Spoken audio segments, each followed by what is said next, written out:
या देवी सर्वभूतेषु मां शक्तिरूपेण संस्थिता नमस्तस्यै नमस्तस्यै नमस्तस्यै नमो नमः। ओम दुम दुर्गाय नमः। जय माता रानी। दोस्तों, आपके अपने चैनल धर्म साधना में आपका बहुत बहुत स्वागत है। माँ भगवती दुर्गा की कृपा आप और आपके पूरे परिवार पर सदा सर्वदा बनी रहे। दोस्तों, आज की वीडियो में मैं आपको सुनाने वाली हूँ दुर्गा सप्तशती का चौथा अध्याय। नवरात्रि के तीसरे दिन दुर्गा सप्तशती के चौथे अध्याय का पाठ किया जाता है और नवरात्रि के तीसरे दिन माँ चंद्रघंटा की पूजा आराधना की जाती है। तो माँ चंद्रघंटा की पूजा किस प्रकार से करनी चाहिए, कौन से मंत्र का जप करना है, भोग क्या उन्हें अर्पित करें और पूजा विधि क्या होती है, संपूर्ण विधि की वीडियो चैनल पर अपलोड है, तो आप जरूर उसे भी देख लीजिए। इससे आपको पूजा करने में आसानी होगी। और अब दुर्गा सप्तशती के चौथे अध्याय का श्रवण करते हैं। तो सबसे पहले माँ भगवती का अपने मन में ध्यान कीजिए। उसके बाद ओम नमः चंडिकायै इस मंत्र का मन ही मन उच्चारण कीजिए या बोलकर उच्चारण कीजिए और उसके बाद पूरे भक्तिभाव से माँ का ध्यान करते हुए इस कथा का श्रवण करते हैं।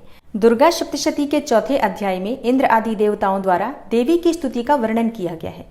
चौथे अध्याय में ऋषि कहते हैं, अत्यंत पराक्रमी दुरात्मा महिषासुर तथा उसके दैत्य सेना के देवी के हाथ से मारे जाने पर इंद्र आदि देवता प्रणाम के लिए गर्दन तथा कंधे झुकाकर उन भगवती दुर्गा का उत्तम वचनों द्वारा स्तवन करने लगे। उस समय उनके सुंदर अंगों में अत्यंत हर्ष के कारण रोमांच हो आया था। देवता बोले, संपूर्ण देवताओं की शक्ति का समुदाय ही जिसका स्वरूप है तथा जिन देवी ने अपनी शक्ति से संपूर्ण जगत को व्याप्त कर रखा है, समस्त देवताओं और महर्षियों की पूजनीय उन जगदम्बा को हम भक्तिपूर्वक नमस्कार करते हैं। वे हम लोगों का कल्याण करें, जिनके अनुपम प्रभाव और बल का वर्णन करने में भगवान शेषनाग, ब्रह्मा जी तथा महादेव जी भी समर्थ नहीं हैं। वे भगवती चंडिका संपूर्ण जगत का पालन एवं अशुभ भय का नाश करने का विचार करें। जो पुण्यात्माओं के घरों में स्वयं ही लक्ष्मी रूप से, पापियों के यहाँ दरिद्रता रूप से, शुद्ध अंतःकरण वाले पुरुषों के हृदय में बुद्धि रूप से, सत्पुरुषों में श्रद्धा रूप से तथा कुलीन मनुष्यों में लज्जा रूप से निवास करती हैं, उन आप भगवती दुर्गा को हम नमस्कार करते हैं।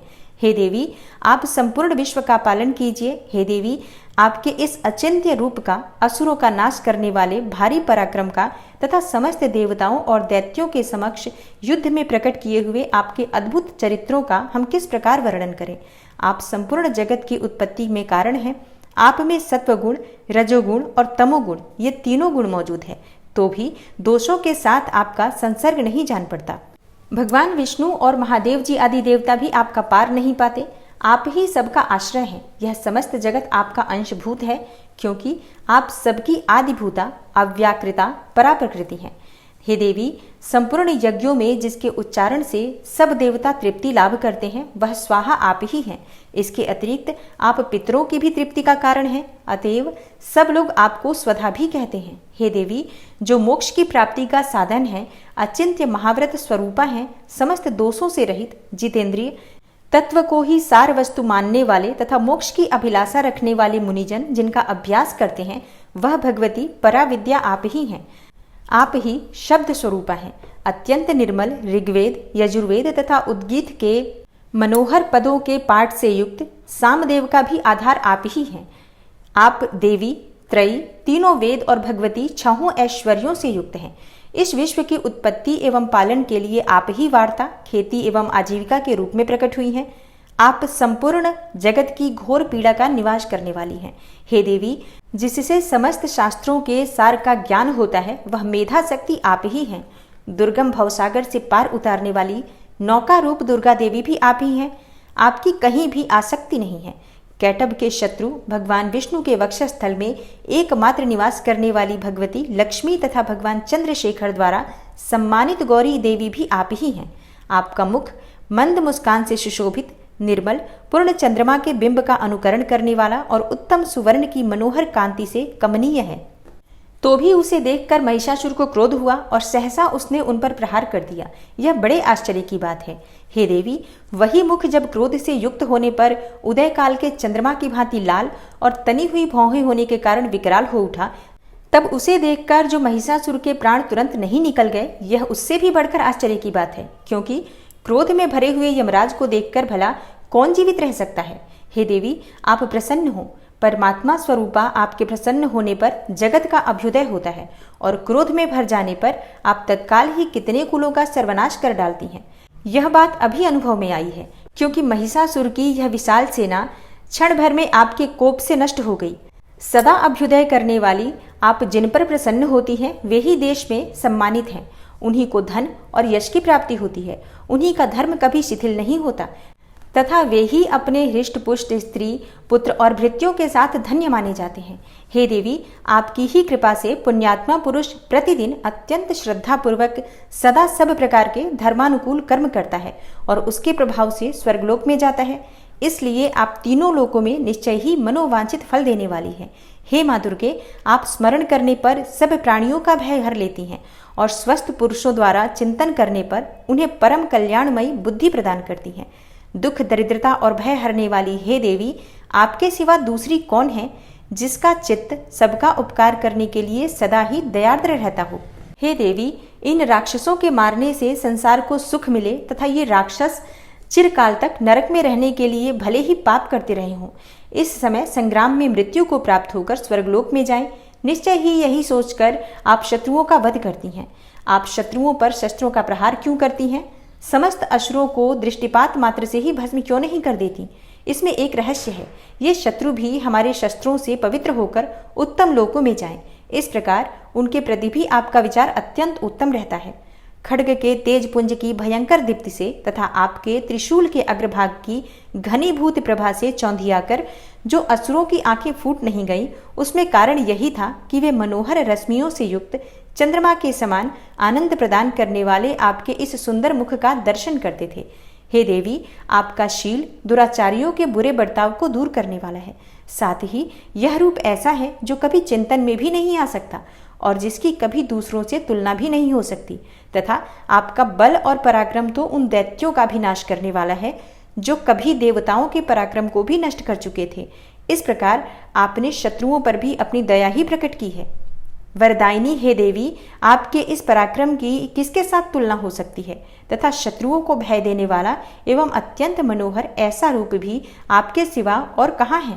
हृदय में कृपा और युद्ध में निष्ठुरता, ये दोनों बातें तीनों लोगों के भीतर केवल आप में ही देखी गई हैं। हे मातः, आपने शत्रुओं का नाश करके इस समस्त त्रिलोकी की रक्षा की है। उन शत्रुओं को भी युद्ध भूमि में मारकर स्वर्गलोक में पहुंचाया है तथा उन्मत्त दैत्यों से प्राप्त होने वाले हम लोगों के भय को भी दूर कर दिया है। आपको हमारा नमस्कार है। हे देवी, आप शूल से हमारी रक्षा करें। हे अंबिके, आप खड्ग से भी हमारी रक्षा करें तथा घंटा की ध्वनि और धनुष की टंकार से भी हम लोगों की रक्षा करें। हे चंडिके, पूर्व पश्चिम और दक्षिण दिशा में आप हमारी रक्षा करें तथा हे ईश्वरी, अपने त्रिशूल को घुमाकर आप उत्तर दिशा में भी हमारी रक्षा करें। तीनों लोकों में आपके जो परम सुंदर एवं अत्यंत भयंकर रूप विचरते हैं, उनके द्वारा भी आप हमारी तथा इस भूलोक की रक्षा करें। हे अंबिके, आपके कर पल्लवों में शोभा पाने वाले खड्ग, शूल और गदा आदि जो अस्त्र हों, उन सबके द्वारा आप सब ओर से हम लोगों की रक्षा करें।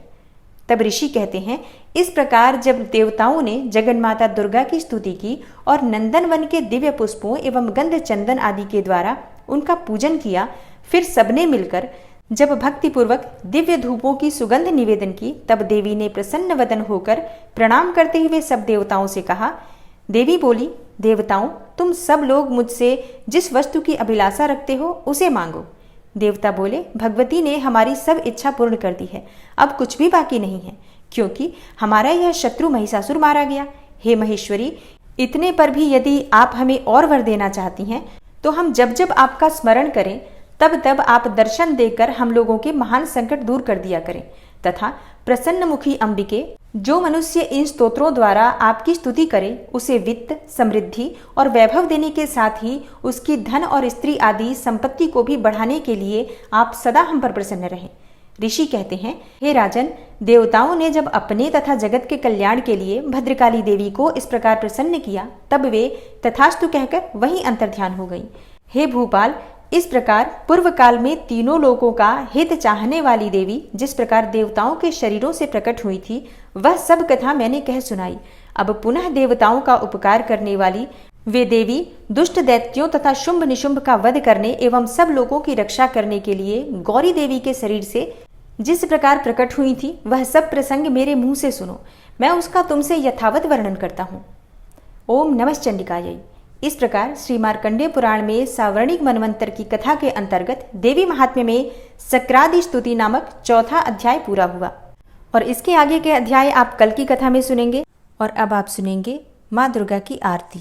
ओम जय अम्बे गौरी मैया, जय श्यामा गौरी मैया जी को निश दिन ध्यावत, तुमको निश दिन ध्यावत, हरि ब्रह्मा शिवरी। ओम जय अम्बे गौरी। मांग सिंदूर विराजत, टीको मृग मद को, उज्ज्वल से दो नैना, चंद्र बदन नीको। ओम जय अम्बे गौरी। कनक समान कलेवर, रक्तांबर राजे, रक्त पुष्प गले माला, कंठन पर साजे। ओम जय अम्बे गौरी। के हरि वाहन राजत, खड्ग खपर धारी, सुर नर मुनि जन सेवत, तिनके दुख हारी। ओम जय अम्बे गौरी।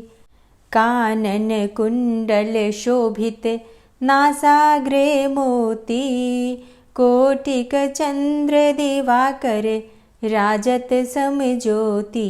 ओम जय अम्बे गौरी। शुंभ निशुंभ विडारे, महिषासुर घाती, धूम्र विलोचन नैना, निशिदिन मदमाती। ओम जय अम्बे गौरी। 64 योगिनी मंगल गावे, नृत्य करत भैरो मैया, नृत्य करत भैरो, बाजत ताल मृदंगा, अरु बाजत डमरू। ओम जय अम्बे गौरी। भुजाचार अति शोभित, खड्ग खपर धारी, मन वांछित फल पावत, सेवत नर नारी। ओम जय अम्बे गौरी। कंचन थाल विराजत, अगर कपूर बाती, श्रीमाल के तुम राजत, कोटि रतन ज्योति। मैया जय अम्बे गौरी। श्री अम्बे जी की आरती, जो कोई नर गावे, कहत शिवानंद स्वामी, भजत हरि हर स्वामी, मनवांछित फल पावे। ओम जय अम्बे गौरी। जय अम्बे गौरी मैया, जय श्यामा गौरी मैया जी को निश दिन ध्यावत, तुमको निश दिन ध्यावत, हरि ब्रह्मा शिवरी। ओम जय अम्बे गौरी।